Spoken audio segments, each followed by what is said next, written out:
నిర్భయంగా మమ్మలను బందీలు చేసి మీ ప్రభువులైన తెల్లవారి చెంతకు చేర్చవచ్చు.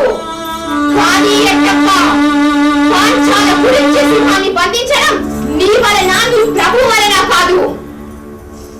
ఎదురించి యుద్ధమునరించి మమ్ము బంధించ నీ వంటి నీచ కీటకములకు 1000 ఏళ్ళు కూడా చాలవు.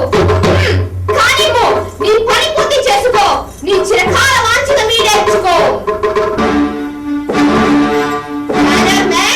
నన్ను బంధించకపోయి ఉంటే నా చేతితో కట్టనిచ్చి ఉంటే నీ మాటలకు బదులు చెప్పి ఉండేవాడిని. కానీ ఇప్పుడు చెబుతాను, నాలోని స్వతంత్ర వికాస ఉక్కు ద్రావకంలో ఉడకలు వేస్తున్నది.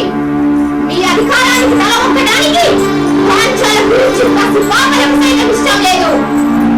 ఈ జాతి జనులు మరింత కాలం బానిసలుగా బతకడానికి సిద్ధంగా లేరు. జాతి జాగృతమవుతున్నది, చైతన్య దీపికలు వెలుగుతున్నది.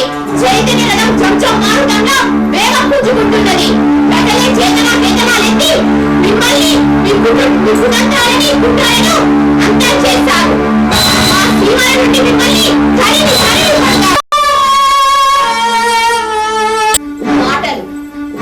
మాటలు చెప్పడానికి ఏం మిగలేదు బ్యానర్ మ్యాన్.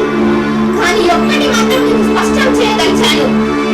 మీరు మోసంతో నన్ను బంధించి అక్రమ విచారణ తగ్గు జరిపి నా మెడ ఉరితాడు తీర్చుచున్నారు.